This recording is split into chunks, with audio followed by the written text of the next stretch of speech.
అమరపౌరుడి మాటల్లో చిత్రసేనుడికి పూర్తి విశ్వాసం కలిగింది. ఆనాటి ఉదయం అతడు స్వయంగా భయంకర పక్షుల కొట్టాలకు నిప్పు పెట్టి వాటిని సర్వనాశనం చేసున్నాడు. కాని ఉగ్రాక్షుడికి మాత్రం ఆ పక్షులంటే ఉన్న బెదురు పోలేదు. మండుతున్న కాగడాలు చూపితే ఆ భయంకర పక్షులు మన మీద దాడి చేయకుండా పారిపోతాయా? ఇది నిజమా? అన్నాడు ఎగిరి గంతేస్తూ. ఏయ్ కాగడాలు! అంటూ అమరపాలుడు కేక పెట్టాడు. ఆ వెంటనే నూనె ఓడుతున్న పెద్ద పెద్ద దివిటీలు చేతబట్టుకుని కొందరు సైనికులు ముందుకొచ్చారు. అమరపాలుడు వాళ్లను చిత్రసేనుడికి చూపుతూ, మహారాజా, మీరు ఆజ్ఞిచ్చారంటే వాటిని వెలిగించి సైనికులు కోట గోడలకేసి నడుస్తారు.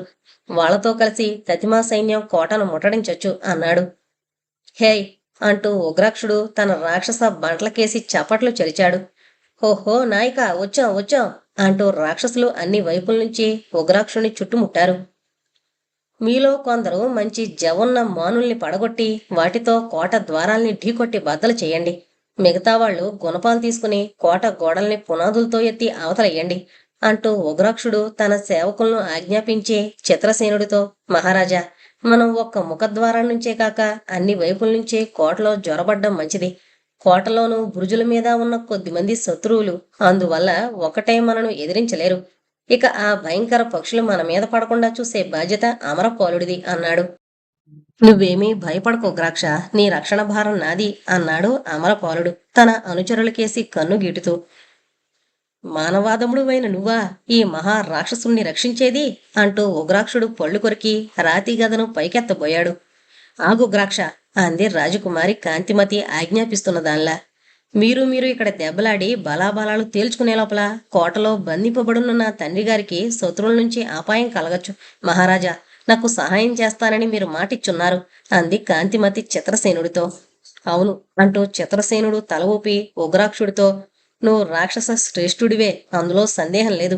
నీ ప్రతాపం అమరపాలుడి మీద కాదు చూపించవలసింది, ఆ కోటలో ఉన్న శత్రువుల మీద, దాని మీద గస్తీ తిరుగుతున్న భయంకర పక్షుల మీద అన్నాడు. చిత్రసేనుడు ఇలా అనగానే ఉగ్రాక్షుడి ముఖంలో ఎక్కడలేని తెగువ పౌరుషం కనబరుస్తూ, ఒరే బంట్లు అన్నాడు అడవి మారుమ్రోగేలా. ఆ వెంటనే రాక్షసులు మానుల్లాంటి చెట్ల మీద పడి వాటిని కూకటి వేళ్లతో పెళ్లగించి కొమ్మలు రెమ్మలు చేతులతో దూసేసి పెద్ద పెద్ద బోదెలను భుజాల మీద పెట్టుకుని రంకెలు వేస్తూ కోట గోడలకేసి పరిగెత్తసాగారు. అదే సమయంలో వారికి వెనకగా చిత్రసేనుడి సైనికులు భగభగా మండుతున్న కాగడాలతో కొందరు భటులు పరిగెత్తారు. కనుమూసి తెరిచేంతలో కోట ప్రాంతమంతా రణగొణ ధ్వనులతో దిమ్మెత్తిపోయింది. చిత్రసేనుడు అతని వెనకగా కాంతిమతి సైనికులను ఉత్సాహపరుస్తూ తమ తమ అశ్వాలను దూకించారు.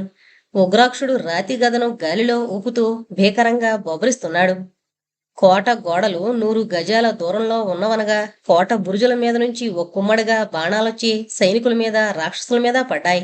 అదే సమయంలో చిత్రసేనుడి సైనికుల్లో బాణాలు వదలగలిగిన వారు మోకాళ్ల మీద వంగి గురిచూసి బురుజుల మీదున్న శత్రువుల మీదకి బాణాలు వదిలారు. ఈ గందరగోళంలో కొందరు రాక్షసులు కోట ద్వారాలను సమీపించి తమ భుజాల మీదున్న చెట్టు బోదెలతో తలుపులను ఢీకొట్టసాగారు. మరికొందరు పెద్ద పెద్ద గుణపాలతో కోట గోడలను పొడిచి బండరాళ్లను బదాబదలు చేయసాగారు. ఉన్నట్టుండి ఆకాశం ఫిళ్ళుమని ఉరిమినట్టయింది. అందరూ నివ్వెరపోయి తేరుకునే లోపల సుడిగాలిలా భయంకర పక్షులు 2 మహావేగంతో సైనికులకేసి రాసాగాయి. అమరపాలుడు తన చేతిలో మండుతున్న కాగడాను పైకెత్తి పక్షులకేసి జుళిపిస్తూ, భయపడకండి, కాగడాలను వాటి మీదకి గురిచేయండి అంటూ హెచ్చరించాడు. మరుక్షణమే కాగడాలు మంటలు కక్కుతూ భయంకర పక్షులకేసి లేచాయి. భయంకర పక్షులు చెవులు చిల్లులు పడేలా వికృతంగారిచి సైనికుల మీదకి దూకబోయేదల్లా తిరిగి ఆకాశంలోకి లేచాయి. వాటి మీదున్న పులిరాయిళ్లు తమ వద్దున్న శూలాలతో వాటి మెడల మీద పొడిచి అవి సైనికుల మీద పడేలా చేసేందుకు ప్రయత్నించారు. కాని కింద కాగడా మంటలు చూసిన పక్షులు తమ రౌతుల స్వాధీనం తప్పాయి. అందులో ఒకటి రౌతు పొడిచిన శూలం పోటుకు రెచ్చిపోయి ఆకాశంలో తలకిందులుగా పల్టీ కొట్టింది. పట్టుదప్పిన రౌతు కీచుమంటూ అరిచి చేతిలో ఉన్న శూలాన్ని మరింత గట్టిగా గుప్పెట్లో బిగించి పల్టీలు కొడుతూ అంత ఎత్తు నుంచి సైన్యం మధ్య పడిపోయాడు. సైన్యంలో విజయధ్వానాలు మిన్నుముట్టాయి. చూస్తుండగానే భయంకర పక్షులు 2 ఆకాశంలో మాయమయ్యాయి. భయంకర పక్షుల సహాయాన్ని నమ్ముకుని అంతవరకు గుండె దిటవుతో కోట బురుజుల మీద నిలబడిన నాగవర్మ సైనికులు ఒక రౌతు చావడం, పక్షులు పలాయనం కావడం చూస్తూనే భయకంపితులై కోట బురుజుల మీద నుంచి దూకి రాజప్రసాదం కేసి పరిగెత్తసాగారు. పైనుంచి బాణవర్షం ఆగడంతో చిత్రసేనుడి సైనికులంతా కోట గోడల్ని చేరి క్షణాల మీద తలుపులను బద్దలుగొట్టారు. ఈ లోపల గుణపాలతో గోడలు బద్దలుగొడుతోన్న రాక్షసులు గోడలో ఒక చోట పెద్ద కన్నం చేసి లోపలికి జొరబడ్డారు. ఆ తర్వాత పెద్ద పోరాటం లేకుండానే రాజప్రసాదం చిత్రసేనుడి హస్తగతమైంది. మొండిగా ఎదిరించపూనుకున్న కొద్దిమంది నాగవర్మ సైనికులను రాక్షసులు రాతి గదలతో దూది కింద ఏకేశారు. కోట, అందులోని పెద్ద రాజప్రసాదం చిత్రసేనుడి వశమయ్యాయి. రాజు వీరసింహుడు ఎక్కడ బంధించబడున్నది తెలియలేదు. అతణ్ణి ఒకవేళ శత్రువులు రహస్యంగా కోట బయటికి తీసుకుపోయారా అన్న అనుమానం కూడా అతడికి కలిగింది.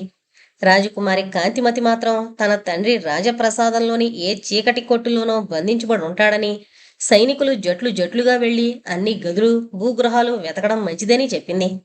ఆ ప్రకారం సైనికులు, రాక్షసులు కలిసి రాజప్రసాదమంతా గాలించసాగారు. చీకటి, నిశ్శబ్దం గూడు కట్టుకున్నట్టున్న భూగృహాల్లోని ఒకానొక గది నుంచి హఠాత్తుగా మూలుగు వినిపించింది. సైనికులు తమ చేతగల దివిటీల వెలుగులో అక్కడికి వెళ్లి చూశారు. గదంతా చీకటిమయంగా ఉంది.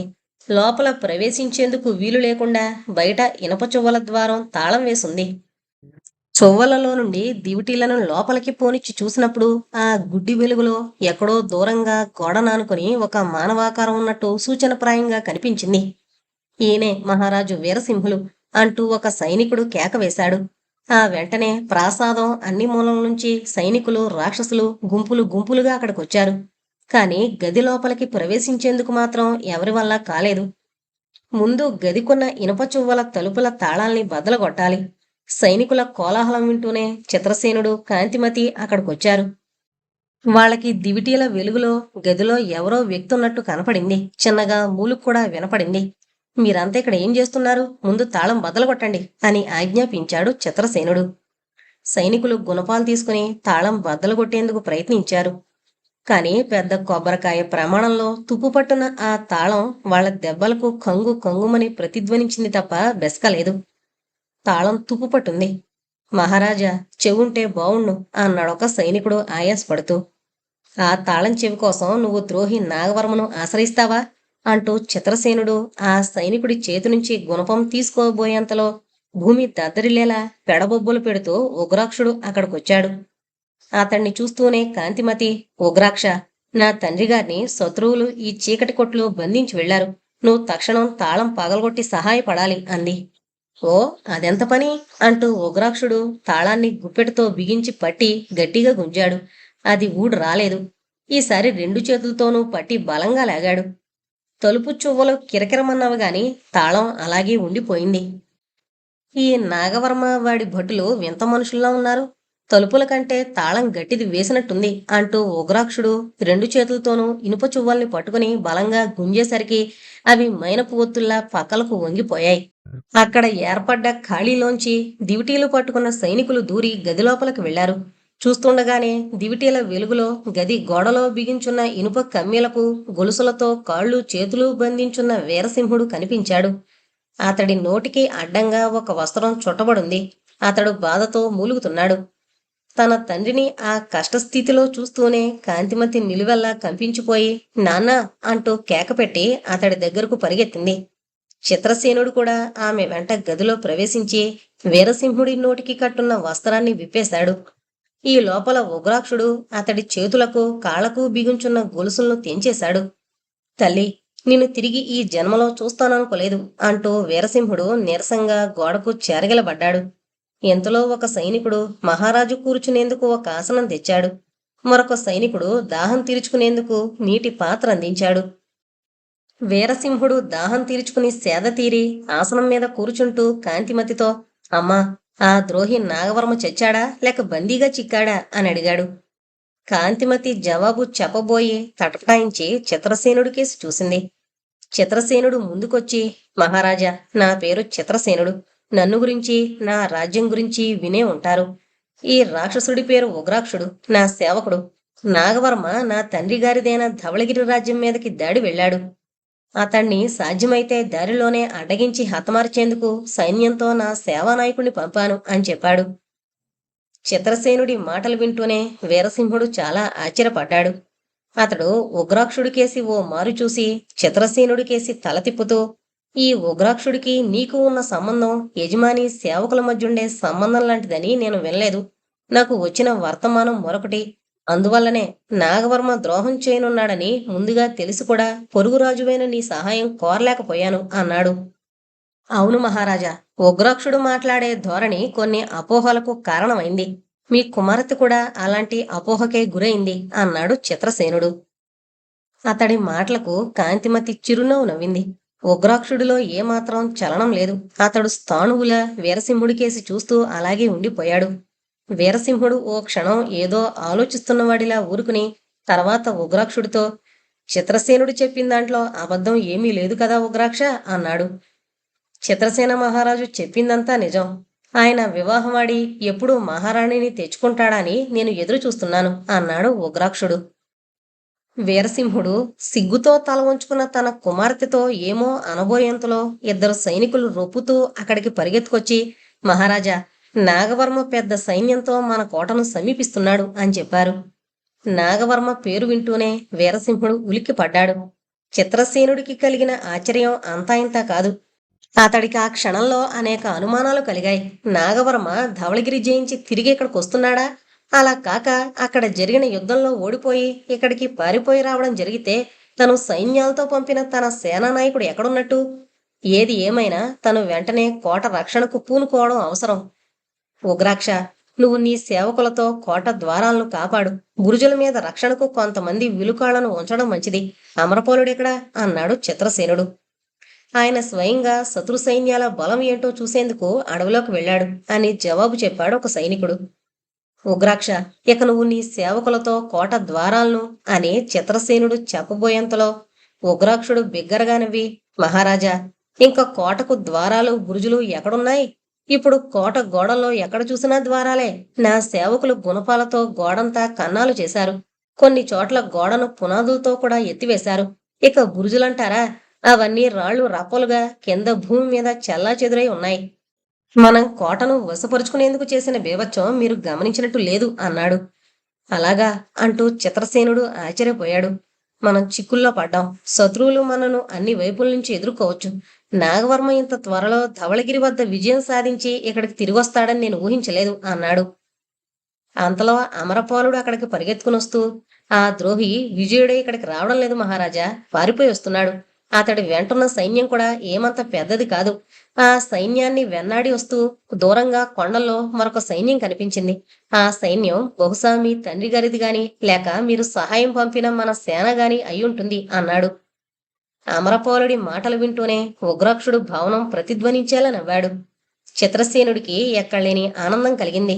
అతడు అమరపాలుడితో, అమరపాల, నువ్వు సైనికులందర్నీ ఒక చోట చేర్చి నా కోసం వేచుండు. ఆ ద్రోహిని కోట ముందు మైదానంలోనే సర్వనాశనం చేద్దాం అన్నాడు. నాకొక మంచి యోచన కలిగింది మహారాజా, మీరు అనుమతిస్తే చెబుతాను అన్నాడు ఉగ్రాక్షుడు. త్వరగా చెప్పు, ఏంటది అని ప్రశ్నించాడు చిత్రసేనుడు.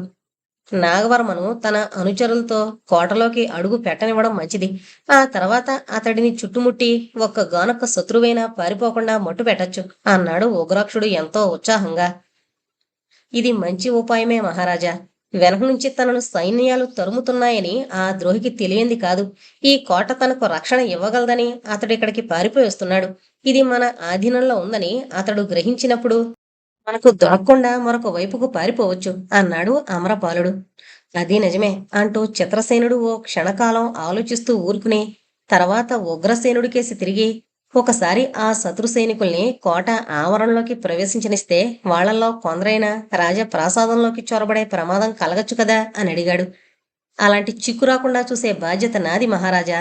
నా రాక్షస బంట్ల బలం మీకు శాంతం తెలీదు. ఆ నాగవర్మను ఎలాగైనా చేజిక్కించుకుని బలి పెడితే తప్ప లేకపోతే ఈ ప్రాంతాలకు శాంతి ఉండదు. వాడు మనకు దొరకకుండా పారిపోయాడో వాడు ఎప్పటికీ మనకు పక్కలో బల్లెమే అన్నాడు ఉగ్రాక్షుడు. బాగా చెప్పావు ఉగ్రాక్ష అంటూ వీరసింహుడు అతడిని మెచ్చుకుని చుట్టూ ఉన్న సైనికులతో, మీలో ఎవరైనా సరే ఆ ద్రోహి నాగవర్మను ప్రాణాలతో పట్టి నాకు అప్పజెపితే అర్ధరాజ్యమిస్తాను.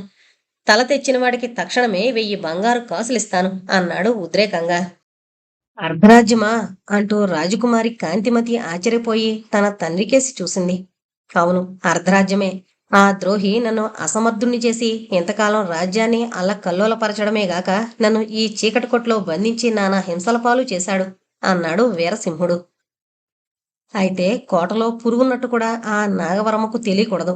సైనికులందర్నీ వారి వారి స్థానాల్లో దాచుంచి వాడు సైన్యంతో కోటలో ప్రవేశించగానే ఓ కుమ్మడిగా మీదపడి అందర్నీ యమపురికి ప్రయాణం కట్టించాలి అన్నాడు చిత్రసేనుడు.